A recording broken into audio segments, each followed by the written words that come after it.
السلام علیکم ګرانو دوستانو، ښه راغلاست. نن ورځې برنامې ته جاوید احمد فضلي ستاسو چوپړ ته حاضر شوی یم. د نن ورځې برنامه مو د نام ټولګی 11 یونت او له دوم لیسن په بر کې نیسي. البته تیر درسونو کې موږ تاسو د کیسو په اړه ووایه چې په هغه کې موږ ځینې کارخانګیانې هم وې د ډسکشن د ګرامر په برخه کې، ګرامر اکټیویټي په برخه کې، او همدارنګه د ډسکشن په برخه کې هم ځینې پوښتنې وې چې تاسې باید پر هغو بحث کړی وای. د نن ورځې درس به مو د خیره سره شروع کړو، خو مخکې د هغې یو وار به دغه لغاتونه زه درته ووایم، تلفظ به یې کړم او ترجمه به یې کړم. د هغه وروسته به بیا درس ادامه ورکړو. تاسې ښه په دقت سره غوږ ونیسئ، ځکه چې که ستاسې دغه لغاتونه زده وي نو بیا تاسې کولی شئ په اسانۍ سره خپل درس ووایاست. Suddenly, suddenly, scream, scream, voice, voice, curious, curious, yell, yell, anger, anger, response, response, coward, coward, reflection, reflection, competence, competence, apply, apply, coincidence, coincidence. Suddenly یعنی دفعتا ناببره، scream چغه چغه کول، voice ژغ، curious curious یو شي ته د سړی چې کنجکاوه کېږي او غواړي یو شی باندې پوه سي هغه ته وایي curious. yell هم چغه کول، anger قهر یا په قهر کېدل، response عکس العمل یا ځواب، coward coward بې غیرته یا ډارن یا ویرېدونکی، reflection انعکاس، competence competence د یعنی روح او یا ضمیر د رقابت یا هغه احساس د رقابت ته competence وایي.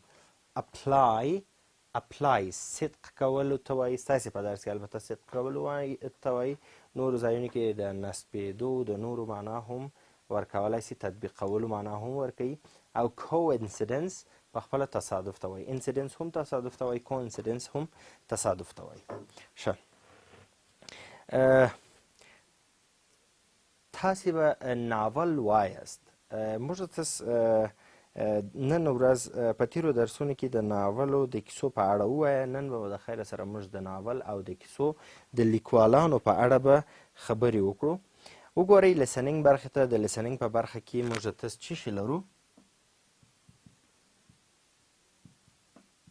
ښه په دقت سره غوږ ونیسئ.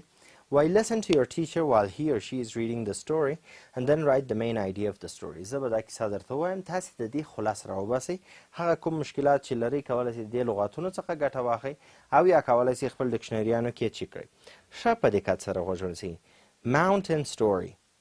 A son and his father were walking on the mountain. Suddenly, his son fell and hurt himself. He screamed, "Ah!" To his surprise, he heard the voice repeating, somewhere in the mountain. "Ah!" Curious, he yelled, "Who are you?" He received the answer, "Who are you?" And then he screamed to the mountain, "I like you." The voice answered, "I like you." Angered at the response, he screamed, "Coward!" He received the answer, "Coward." He looked to his father and asked, "What's going on?" The father smiled and said, دغه said دی د say تیر حالت دی، S-A-I-D said، سید نه دی. The father smiled and said یعنی داسې لیکل کېږي S-A-I-D said. The father smiled and said, "My son, pay attention." Again the man screamed, "You are a champion." The voice answered, "You are a champion. The boy was surprised, but did not understand. Then the father explained, "People call this echo, but really this is life. It gives you back everything you say or do. Our life is simply a reflection of our action. If you want more love in the world, create more love in your heart. If you want more competence in your team, improve your competence. This relationship applies to everything in all aspects of life. Life will give you back everything you have given to it. Your life is not a coincidence. It's a reflection of you." ښه، دا زموږ سس رایټینګ وه چې البته یو پلار او یو زوی په غره کې وه چې په غره کې چې کوم ایکو یا د غږ انعکاس دغه کوچنی واورېدل، نو د پلار څخه یې پوښتنه وکړه. هغه ول دې ته د غږ انعکاس وایي، خو په اصل کې دا داسې یو مثال لري لکه زموږ سس ژوند چې هر څه موږ ژوند ته ورکړو، یعنی هر څه چې وکړو هغه به بیرته لاسته راوړو، او یا هر څه چې ژوند ته ورکړو ژوند بیرته هغه شی موږ ته راکوي. راسئ بلې صفحې ته، وکیبلري برخې ته، چې وکیبلري برخه هم ووایو.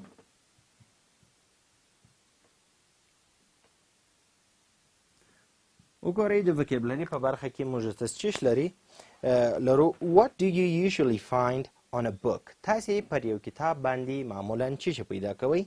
Write the letters in the boxes below. دغه توري تاسې په لاندې بکسونو یا خانو کې ولیکئ. وګورئ front cover, title, author یا authors چې جمع ده, back cover, table of contents, illustration drawing رسامیانې ته وایي، یا هغه انځور چې د یو شي د مشخصولو لپاره انځور رسمي سوی، او revised by. دغه شیانو کې کم یو تاسې چش کوئ په یو کتاب کې پیدا کوئ. دلته لاندې کمی خانې چې دي دا هر یو تاسې کولی سئ په هر یو کې ولیکئ. مثال front cover, title, author, back cover, table of contents, illustration او revised by. چې کم شی په کم ځای کې لیکل کیږي هغه تاسې ولیکئ. راسئ B ته read the title and table of contents. تاسې دغه عنوان ووایاست او table of contents د محتویاتو جدول وایاست چې په دې کتاب کې دی. What type of book do you think it is? څه رقم کتاب دی ستاسې په نظر دغه کتاب؟ Choose an adjective from the box to describe it. د لاندې جدول څخه یو صفت تاسې انتخاب کړئ تر څو د دې دا مشخص کړئ یا دا شرحه کړئ. وګورئ useful دی، boring دی، exciting دی، sad دی، funny ده، interesting او silly، چې silly احمقانه یا یو شی چې ډېر ساده یي هغه ته وایي. تاسې کولی سئ د دغه کتاب د عنوان د رویې څخه او همدارنګه هغه جدول د محتویاتو چې دی د هغې د رویې څخه تاسې کولی سئ په دې پوه سئ چې دا کتاب د چیش په اړه دی او دا څنګه کتاب دی، په دا صفتونو سره یې وښایاست. C in pairs, name 2 books for each adjective. یعنی دوه صفتونه تاسې دوه نومان د هر د کتاب د هر صفت دپاره انتخاب کړئ. دا ووایاست چې ولې مو دا چیش کړی دی؟ انتخاب کړی دی. مثال وګورئ، یو څوک دی یو څوک تاسې ته وایي چې یوزفول کتاب په اړه یو کتاب یوزفول صفت دپاره یو کتاب وایي، دوه کتابونه وایي. تاسې به دوه داسې کتابونه یادوئ چې هغه تاسې مفید یا فایدهمند موندلی وي. د هغه وروسته دا دلیل ووایاست چې ولې ستاسې په نظر دا فایدهمند یا مفید دی. ښه صفحه راواړوئ، راسئ ریډینګ برخې ته چې ریډینګ برخه به زه درته ووایم او ترجمه کوم به یې، ځکه چې وخت نه لرو نو نه کېږي چې یو وار یې درته ووایم او بیا یې ترجمه کړم. خدای دې وکړي چې تاسې په خپله په کور کې دغه ویلی وي. اول بیا دا پوښتنې درته ووایم. How often do you read novels? تاسې په څومره وخت کې ناول وایاست. Name some writers you like. که ناول وایاست نو د ځینو مؤلفینو یا لیکوالانو نومونه ولیکئ چې ستاسې خوښیږي. دوهم read the summary of the story of David Copperfield. خلاص د کوپرفیلد د کیسې دا ووایاست. which was written by Charles Dickens. کم کیسه چې د چارلز ډیکن په واسطه لیکل سوی و او هغه څوک دی؟ a famous English writer. چارلز ډیکن په خپله یو مشهوره انګلیسي یا برطانیوي لیکوال دی یا په انګلیسي ژبه باندې لیکوال دی. ښه په دقت سره غوږ ونیسئ. David Copperfield. David Copperfield is the story of a boy whose father died 6 months before his birth. David Copperfield کیسه یا داستان د داسې یو هلک دی د چا پلار چې 6 میاشتې د مخه د دې چې دی مځکې نړۍ ته راسي مړ سو. At first David lived happily with his mother. په لومړۍ کې په ډېر خوشحالۍ سره ډاوید خپل د مور سره اوسېدل and his beloved housekeeper او خپل د beloved هم د مینې څخه ډک یا د چا سره چې څوک مینه کوي یا عزیز چې ورته وایي او خپل ګران هاوسکیپر سره. هاوسکیپر هغه څوک دی چې په یو کور کې فرضیه کوي د خدمتکار په حیث کار کوي هغه ته هاوسکیپر وایي چې نوم یې څه شی و؟ پیګاري. Later وروسته David's mother married Edward Murdstone. وروسته د ډاوید مور د ایډورډ مورډسټون سره واده وکړ ځکه چې میړه یې مړ سو نو یا خاوند یې مړ سو نو د ایډورډ سره یې واده وکړل. Who was very cruel and used to beat David a lot. دغه څوک و ایډورډ؟ ایډورډ هغه څوک و چې ډېر ظالمه او بېرحمه و. کرول ظالم یا بېرحم. او هغه څوک و چې ډاوید به یې ډېر زیات واهه بیټ وهل. Once while the stepfather was beating him یو وارې کله چې دغه stepfather یعنی هغه پلار چې اصلي پلار نه یې فرضیه کوي د یو چا مور د یو چا پلار مړ سوی او مور یې بل واده وکړي هغه پلار ته یې stepfather وایي چې اصلي پلار نه دی ناسکه پلار بلل کېږي. نو یو وارې چې دغه وایي پلار د ډاوید د وهلو په حال کې و David bit his hand. ډاوید څه شي وکړل؟ د هغه ګوته ور په غاښ کړه. After that د هغه وروسته Marston sent David to Salem House Academy boarding school. د هغه وروسته مارسټن دغه پلار چې و ډاوید واستول و سالم هاوس اکاډمي ته چې هغه څه شی دی؟ A boarding school where he hardly received any education. کوم ځای چې هغه یو بورډینګ سکول و. بورډینګ سکول څه ته وایي؟ هغه مدرسې ته وایي چې هلته کوچنیان د شپې او د ورځې هلته پاته کېږي دې ته بورډینګ سکول وایي. نو دغه بورډینګ سکول ته دی واستول سو د هغه وروسته کوم ځای کې چې دته تعلیم سم نه ورکول کېدل یعنی په ډېر کم توګه سره یې تعلیم او علم لاسته راوړه. At the school په دې مکتب کې David became friend with Tommy Treadle and James Stirford.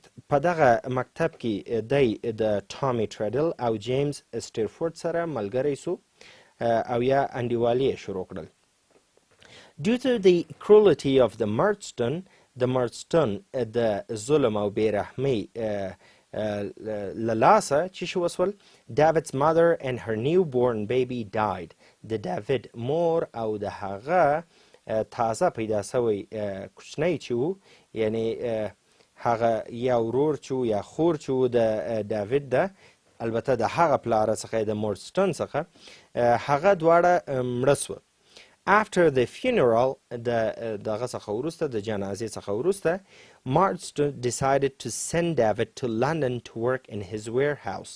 چې شي وکړل مارستون دا تصمیم ونیول چې ډاوید واستوي و لندن ته چې د ده په ویر هاوس یا ګدام چې ویر هاوس ګدام یا هغه ځایونه کې هغه ځای کې چې اجناس ساتل کېږي هغه ځای ته وایي چې په هغه ګدام کې دی چې شي وکړي کار وکړي.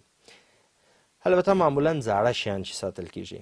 In London په لندن کې David lived comfortably with Wilkins and Emma Micawber. په لندن کې ډاوید د چا سره د ویکنز او د ایما مکاوبر سره په ډېر راحتۍ سره اوسېدل. comfortably په راحتۍ یا آرامش سره. During his stay David remembered that his mother had talked about an aunt who lived near Dover. یعنی د دغه دی چې دلته ژوند کاوه یا د دغه ژوند کولو په جریان کې یا کوم وخت چې دا هلته تیر کړ د دغه وخت په جریان کې ډاوید ته ور په یاد سوه چې مور یې یو وخت د ده د یو خاله په اړه خبرې کړې وو کوم خاله چې د ډوور ته نږدې اوسېدل. ښه ډوور یو ځای دی البته. One day David decided to go to his aunt. یو ورځ ډاوید دا تصمیم ونیول چې خپل خاله ته ورسي. So he walked from London to his aunt's cottage in Dover. نو چې شو وکړل دی د لندن څخه په پښو ولاړی و خپل د خاله او جونګړې ته یا کوچنی کور ته چې په ډوور کې و. After meeting David, Aunt Betsy adopted David and sent him to Dr. Strong's school. د دې وروسته چې د ډاور وبښئ د دې وروسته چې دغه خاله یې چې بتسي نومېدل دا ډاوید ولیدل نو ډاوید یې په فرزندي باندې قبول کړل یا دا یې ځان ته وساتل خپل په کور کې د زوی په حیث او وروسته یې چی وکړل and send him to Dr. Strong school او ډاکټر سترانګ و مکتب ته یې دی واستول. ډاکټر سترانګ یو مکتب دی. One of the best schools in Canterbury چې یو د بهترینو مکاتبو او مدرسو څخه په کوم ځای کې په کنټربري کې. There he received a good education and lived with Mr. Wickfield and his daughter Agnes. چې د هلته ژوند کاوه د ښاغلی ویکفیلډ سره او د هغه د انجلۍ سره چې نوم یې و اګنس. After finishing school د مکتب د خلاصولو څخه وروسته یا فارغېدو څخه وروسته David left Canterbury for London and decided that he wanted to become a lawyer. د دې وروسته چې مکتب یې خلاص کړ نو ډاوید څه شي وکړل کنټربري یا هغه ځای چې و هغه ځای یې پرېښول او ولاړی لندن ته دا تصمیم یې درلوده چې څه شي سي وکیل سي. He trained at Mr. Spanlow's office. د ښاغلی سپانلو په دفتر کې څه شي وکړل تعلیم لاسته راوړل او یا ټرین سو. Where he met Spanlow's beautiful daughter. کوم ځای کې چې د سپانلو د ښایسته لوره سره معرفي سوه. Dora David چې نوم یې څه شو دورا ډاوید. married Dora وبښئ دورا ونومې. David married Dora. David د دورا سره واده وکړل. But few years later she died. خو یو څو کاله وروسته د واده دا مړه سوه یعنی دورا مړه سوه. Soon after ډیر ژر د هغه څخه وروسته David met his school friend again. David ډیر ژر خپل د مکتب د ملګري سره بیا ولیدل. But after a series of events his friend Steerforth drowned. خو د یو څو پیښې او د یو څو وخت د البته د تیرېدو څخه وروسته د ملګری د مکتب چې سټیرفورد نومېدل هغه drowned یعنی غرق سو یا په غرقېدو سره مړ سو. Driven by sad David left to Switzerland. په غم سره سره یعنی د غم په واسطه یا یو څوک چې غم پسې اخیستی د څه شي وکړل دی ولاړی و سویټزرلند ته. Hoping to find comfort in the wild beauty of the Alps. په دې نیت چې دی به آرامش او آسودګي پیدا کړي په ښایسته چیش کې په ښایسته جګو غرونو کې د دې ځای. البته وایلډ وحشي او صحرایي ته وایي.